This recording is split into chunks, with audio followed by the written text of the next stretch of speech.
Welcome to the First Look seminar. And we got the gang back together from last week. And of course, I always welcome in Gino Bacola. First off, Gino, how's the weather in Florida, my friend?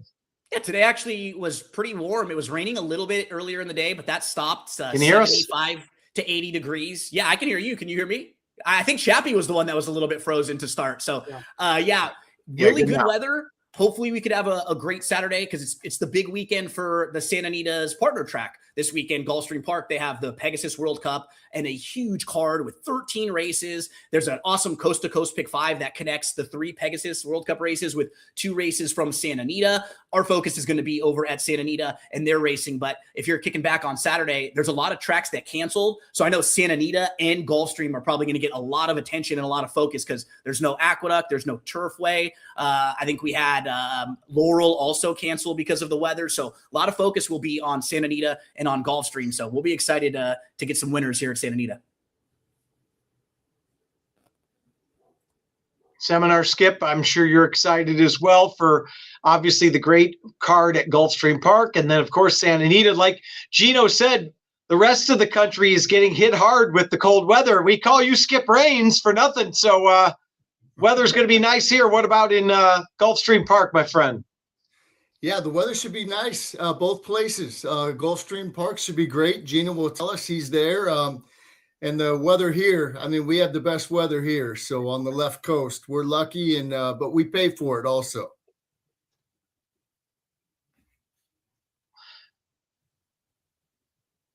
I'm having a bad connection here. Hopefully you guys can hear me all right. Sure Shot, Tony joining us for the second week in a row. Sure Shot, how you doing? I'm doing great, and thank you so much for having me back. Not only is it an honor to be back on the show, but it drives my co-host crazy that I've now been asked on the show twice, and he hasn't even gotten a phone call. So me and Kieran have a little rivalry going, and right now I'm the winner. You got the call up to the big leagues last week, right? Yeah. I'm probably the only one in here who didn't actually have the pick 6. I mean, we gave out all the winners, right? Yeah, we were seeing the ball very well last week. Yeah, it was nice. But yeah, doing great. Talking about tomorrow, obviously, Pegasus Day, a lot of attention. But being a horse player, you like to kind of take the contrarian view, right? We're going to come in fresh for Double Trouble Live. Start with the $3 all turf. It goes live right before the big race at Gulfstream.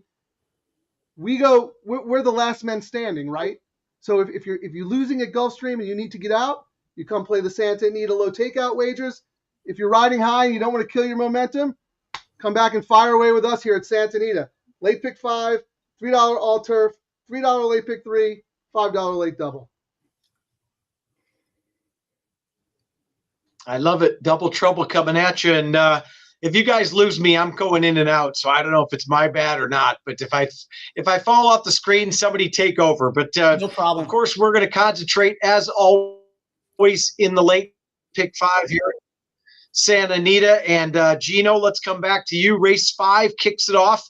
12:30 first post again, of course. So race 5, the late pick 5, mile and 8th, maiden special weights on the turf, field of 6, compact field of 6, but pretty open at least on the morning line. What are your thoughts here, Gino? Yeah, I thought you could make a case for most horses in this field. And when that is the case, I'll generally try to look for some of the horses that are going to offer you a bit more value. So I'll start with the 5, Shane's the Brains, who may be the quickest, or if not, the second fastest based on those who have run. So I think we'll be forward in a race where she could either go sit second or get the lead in here. The blinks come on. If you look at who she faced most recently, that last race was on the dirt behind Consequent and Bank Shot.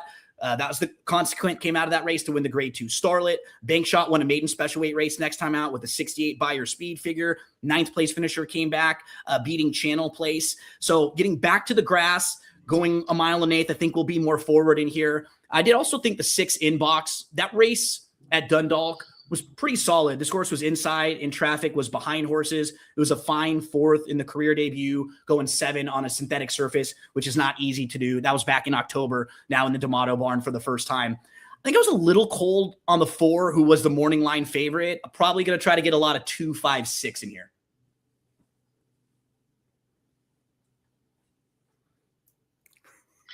All right, so 256. I caught the end of that from Gino, so my apologies once again. I know, Skipper, this is one of those dirt works turf horses, so you don't know what to expect. But the 2 and the 4 did work together last time on January 17th.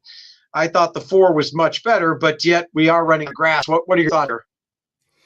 Yeah, it's funny, us horse players, we have different opinions. And in this race, I have a different opinion than Gino. I'm going to take a shot. I'm going to single the 4. This horse, first time out, they betted it was 7-2, kind of broke a little slow. And then it was sitting there. It was a little rank. Then it was on the inside. They slowed the pace way down. This horse finally switched seeds late, turned it for home, and kind of went good. But I think the farther, the better. I think the 1 1/8 is really going to help this filly. I love the first time Lasix. It's come back to work 7 times. And I really like that work. I know it was on the dirt, as you just said, but I love the way that horse worked on the dirt. And the farther the work went, the better. I know it's a slow time, 102, flat out of handily. But this horse, when they galloped out on the turn, this horse just kept going. I think this horse is good. I love the race that it comes out of. Remy came out of there to win for Richard Mandela. And I'm going to take a shot, and I'm going to single the 4 here.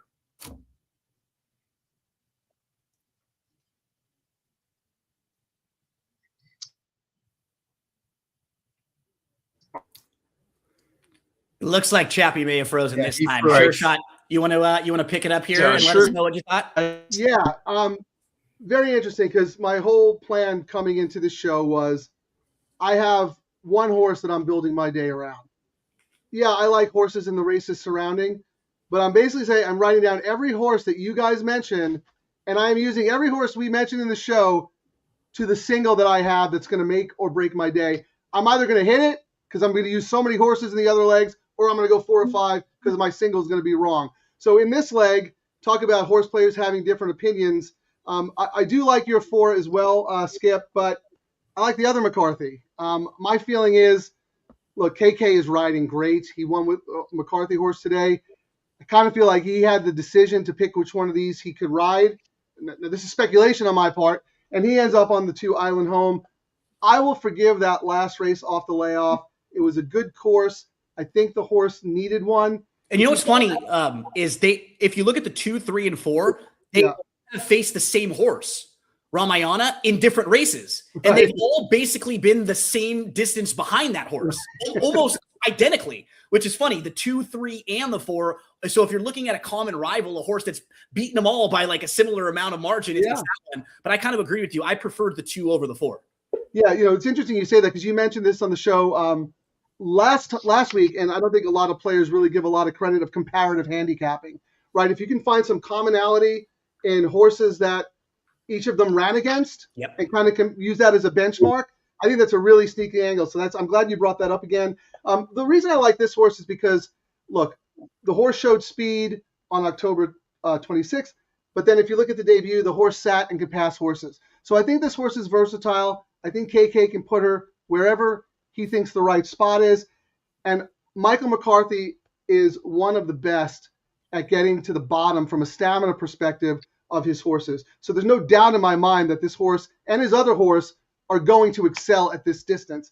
That being said, I did think this was a pretty tough race, and you can make a case for several of them, and I will be using several of them.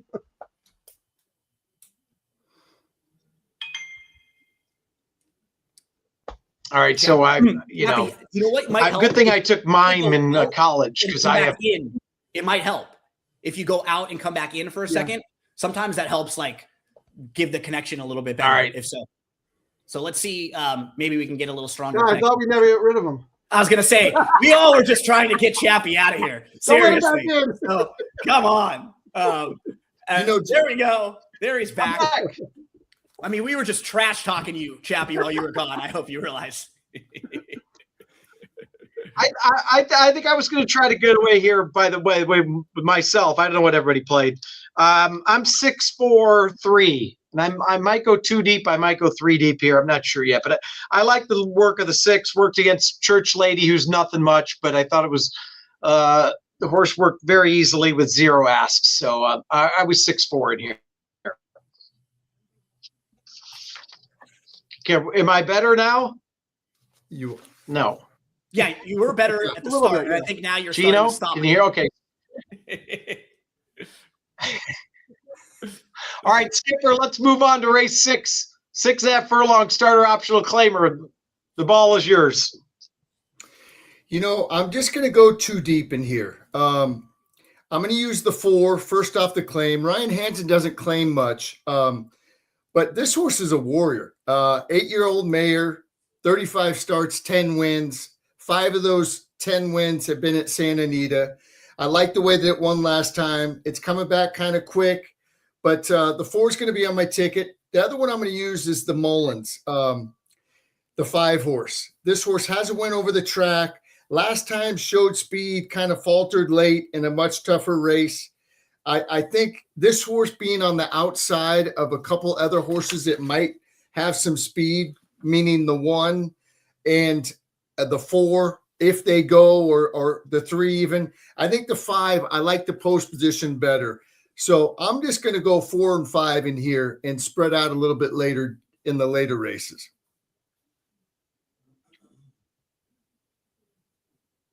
4-5 for Skip. What about your thoughts here? Your Sure Shot? Yeah, unfortunately, I don't have anything super clever. I'm the top 3 choices. I'm with Skip. I think the 4. I mean, what? Look up professional racehorse in the dictionary, and this 8-year-old mare, 35 starts, 10 wins, 9 seconds, 5 placings. She's earned almost $500,000. I mean, go to the paddock and give her a little love, because this is what the sport is all about. These horses lay it on the line for us, and she's just a cool racehorse. And I think this is a good spot for her for all the reasons that Skip mentioned. I'm also with the 5, and I'm on the 1. Little case, crushed 2 back at the 20,000 claiming level as the favorite. Made the lead, never looked back. She's going to have to go again from the rail, right? Go hard. Little tricky from this post at this distance, but I like that Hess doesn't risk her for a tag here. I thought it was all about the 4, 5, and the 1. But like I said, if you guys mention another horse, I'm writing that horse down. I can afford to be spready in these early legs because I have a single coming up in the next. So I'm curious to hear what you guys say.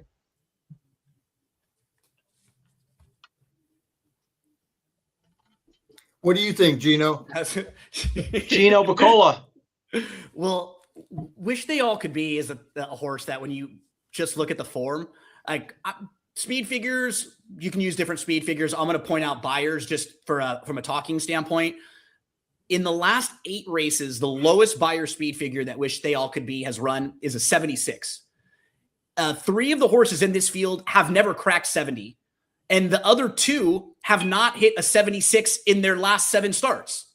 So, I mean, her lowest races are better than the best races of the rest of the field. She's not sexy at a big, at a short price here, but she's just a standout at this level. I mean, look at her and then compare her to the other 5 horses. She won her last race by 2. The other 5 got beat by at least 7 lengths last time out when you're just comparing her to them. So yeah, I could have made a case for like the 1 or the 5, but this is probably where I'll just take the chalky single and just say, you know what? I think she's just too tough for this field. So we all kind of feel like she's a pretty formidable favorite in here, and there just weren't that many intriguing options outside. Skip gave you a couple other, as did Sure Shot. So I think we can finish up there with race number 6. Let's get over to the 7th race, going 1 mile and an 1/8 on the turf course, optional 50s, first level allowance group. Sure Shot, let's start over here with you. Who are some of the horses you want to use? Yeah, this is my whole day is going to be. This is the single. Around. Yeah, number 7, Take a Breath. Love it. I've always liked this. I thought this horse's first race here in the States, they obviously bought her to run in the Grade 1 Del Mar Oaks. I mean, right off the boat, they put her in a Grade 1, and she ran a really, really good race. Tabbed her as a horse to watch ever since then. Things didn't quite work out, but she had excuses, right? Ran up on heels in the next race as the favorite, runs in the autumn miss, bump, 3 to 4 wide. Okay, back off. Mark Glatt says, okay, let's start over. And he's so good at doing that. Comes back again, 2 wide, 4 wide, mild rally. I think this horse is primed for a big race today. This is not a grade 1. I know she just turned 4. Last year, she was just racing against 3-year-olds. But I am going to believe what I saw in her stateside debut to say that this girl has a lot of talent. Mark Ladd is going great guns right now. He is hot. A lot of those bad races came when he was cold. And we see trainers go through cycles. They run through their conditions. They're pointing to another meet or another spot. I think this is her breakout. And I think she romps here. And I think we see her in a stakes race next time. And if I'm wrong, all right, I'll come back and I'll play the late double. Exactly. And if you saw me and Skip looking down at our phones, it was because Chappie was texting us. And the only problem that you may have, Sure Shot, is that Chappie said his single is the 7 in race 7. Also, so now you got a piano on your back with all that extra dead weight. But I completely agree with you in that the 7 is a major, major player in here. Skip, I like this horse a little bit in the American Oaks. There he is. Now he's back. We just talked about the single. He popped in to say hello. Skippy, you take the baton now. Who do you like in this race? Who are some of the horses you want to include? Take a breath. For all the reasons that Sure Shot said, definitely going to be on my ticket. I'm going to use a couple other ones, but I do like Take a Breath the best. Coming out of that grade 1 American Oaks, that was a really, really good race. Probably improve off that also. So the 7's going to be on my ticket. I'm going to use the 6, though. 6 is a little bit of a price, 15-1. First time out did not run that bad. It only got beat a length and a quarter by a couple in here. But I like that race with Mike Spitt aboard. Last time I bet it again, and it only got beat 2 lengths. I think this horse is getting better. I think that the extra distance is going to help this horse. And at 15-1, I have to use it on my ticket. And then the final one I'm going to use is also going to be Royal Charter. I got it. Mullins is going great guns, as is Mark Glatt. I got to use everything he's throwing out there. So I'm going to go 3, 6, and 7. But like Sure said, I like the 7 the best, and Chappie also. That was his single. So 3, 6, 7 for me. A lot of similarities for us. And Skip, I'm glad you mentioned the 6 because that was a horse that's on my radar. This horse is now going to go 3rd start after the big layoff.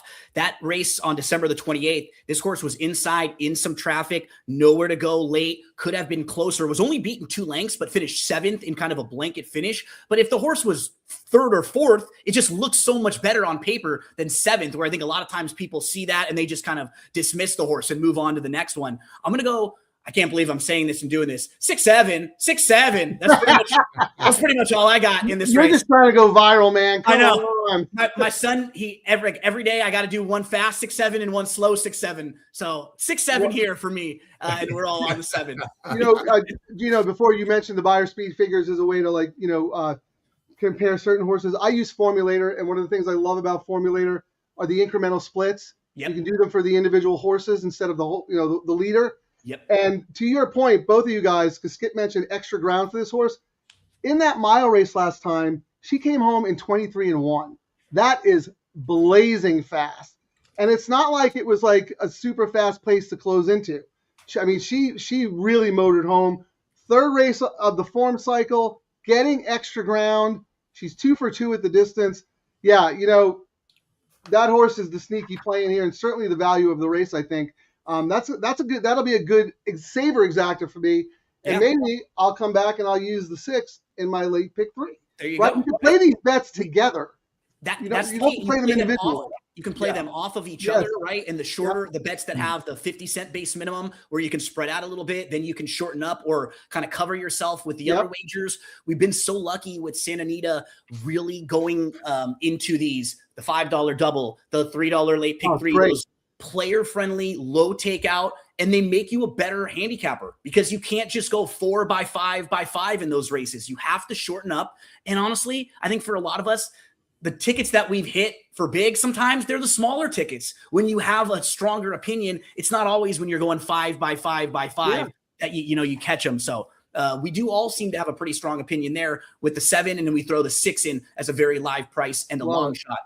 Skippy, let's go to the La Cunada here, race number 8, mile and 16th on the main track here. Grade 3 for fillies and mares, 4-year-olds and up. We have So There She Was, 9-5 on the morning line. Brilliantly is 7-5 on the morning line. Those two are your 2 morning line favorites there. Do you go with one of the 2? Are you going to go in a different direction? Talk to us about how you see this 8th race, Skippy. I'm going to use both of those, but I'm going to use 2 others that are decent prices. I'm going to use the 1, and I'm going to let you say that. Gino, how do you pronounce it? Udi. I'm going to use Udi. The first 2 races ran against Splendora. Splendora, what would Splendora be in here? Oh, she's 1-9. Yeah, another Baffert. Yep. They gave it a little time, and this horse doesn't want to sprint, and it ran good. It was 10 lengths back. It closed within 3, and now it stretches out. And I love when Baffert does this. Second off the break, I mean, he's got good percentages with all his horses and everything he does, but second off the break, 29%, sprinter route, 30%. I like the last 2 works for this horse. I think at 8-1, this is a sneaky one. He never rides Peralta, Pereira, and I think this is sneaky. I don't know if the horse could win, but I like the price at 8-1. The other one I'm going to use is the 6, Jane Austen. Now, last time this horse broke a bit slow, rushed up, was on the heels going in the first turn, pulled hard at the backstretch in between horses, was never comfortable in a good spot. All that being said, it still ran a bang-up race with a good gallop out. It got beat by Hope Road. It got beat 9 1/4 lengths, but Hope Road won by 6 1/4 lengths. Hey, Sure Shot, who's Hope Road trained by? Bob Baffert. Another one, right? Another one. Embarrassment of riches. Yep. So I'm gonna use the 1, the 3, the 4, and the 6. And the 3 and the 4, they're the short prices coming out of the Grade 1 La Brea. But I'm telling you, I think the 1 and the 6 have a shot to win this race. Hopefully I'm right. And keep in mind, they're both going to be stepping up and facing older after being against 3-year-olds last time out. Right. I'm glad you mentioned Jane Austen, Skip, because I think if you go through her entire career race by race, a lot of it makes sense on paper. When you see she was very impressive in her debut, she comes back and wins her second start. Then in her third start, they stretched her out a little farther. She showed speed. She faded. She still finished third that day. It was just a small field, but something went wrong because then she was off from June of 2024 all the way till October of 2025. And she was on the grass a couple times. Sometimes it's a little easier when you return from the long layoff, you go on the grass, it's a little easier on your feet. And it seems like they got a couple races into her. Then in the Bayakoa last time out, I mean, Hope Road was just a little too tough for her that day. And I think, a horse like Simply Joking would be pretty tough in this spot, who was also behind Hope Road. I think Jane Austen's kind of interesting if you're not overwhelmed by those. So There She Was and Brilliantly. I think I prefer Brilliantly of the 2 of them. Let's go over to you, Sure Shot. So I'm looking kind of 4, 6, and then the 5, I didn't know what to do with, who's kind of a light bulb horse now for Baffert, right? Has won 2 in a row and maybe 3 in a row. What do you do? How do you want to set this race up? Man, you guys burst my bubble. I came in here thinking I got the sneaky horse, the separator horse. You like Jane? It's like you read my mind. I saw the same exact thing about Jane Austen as you guys. I mean, those first 2 races were incredible. I mean, just really, really good. To your point, Gino, something went wrong in the Summer Oaks. Glad is a good trainer. I think you're right. He brought the horse back on turf, kind of conditioning. Hey, I'm going to point to the Bayakoa. Thought enough to run her in the Bayakoa. She had the 8-hole. This is when Glatt was cold. I talked about cycles and whatnot. Yeah. Mark Glatt is not the kind of guy who puts a horse in over her head. If he believes this 5-year-old mare can be competitive in a stakes race, I'm going to believe him. And I think she has those 2 races to build on. If she's right, which I think she is now, after all those races and the barn's firing, I think she has a huge chance to upset the field because, I mean, I'm not a morning line maker, but I would 7-5 on Brilliantly. Why? I agree. Why? I thought they were both short. I thought it was more spread out than just those 2 being so much overwhelming favorites. Yeah, I mean, I think the case for Udi is you can make a better case for Udi than you can for Brilliantly. I mean, sure. I don't know. I'm going to use them as well, but I mean, I'm definitely going to have some tickets where I have Jane Austen singled Yep, because that's, what we call the separator horse, right? absolutely. Use one Baffert, you got to use all the Bafferts. And then the O'Neill is, so there she was. That's a nice horse too. And all of a sudden you look at Jane Austen, she's sixth choice on everybody, and, no one's using her. So I love that you guys came up with that horse as well. And sneaky. And you know what? If she loses, she loses. But I know we're going to get great value in the pick 5 with her. So we all agree on a very fair price. If you have not taken a look at her, maybe take a second look at Jane Austen, throw her in some sort of your late exotics there, many different types of late exotic wagers. As we turn the page to the 9th and final, I'll mention one horse here who I like a little bit. And I'll probably end up using a couple others, but this one is the one that kind of really stuck out to me, and that was Mendelssohn's Angel, the number 7 in here. Mendelssohn's Angel's first few starts sprinting, I think you can see they just make sense. The debut was very good, finished third at 5 furlongs, came running late. That second start, this horse had a pretty brutal trip, got really pushed out, came back in the third start, broke the maiden. And then most recently the horse had a little bit of trouble. And then once she got clear, she was flat.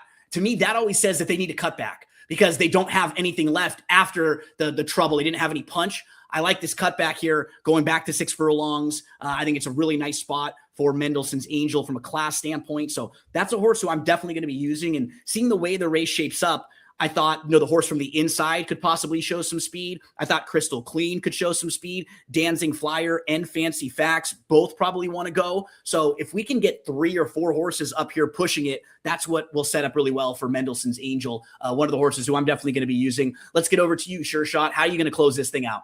Yeah, I thought this was the toughest race on the card in the sequence for me anyway, because I feel like you can make a good case for a lot of these, and you can't really toss anyone with impunity, in my opinion. So I am super spready in here, but I want to talk about one of the horses that you mentioned as maybe being part of the speed duel. Number 5, Dancing Flyer. I don't think she has to go. I mean, she has speed and she'll be prominent, but I don't think Kent's going to go guns blazing. Here's the case for the horse. Seiss wanted to debut her on the lawn, right? Turf horse. Let's run her 6 furlongs on the lawn. Race got washed off. She ran a really, really nice race. She won at first asking. So, okay, well, let's run her back on the dirt. She won on the dirt. Let's try stretching her out. Didn't work out. She showed speed. She tired. That was in March 2025.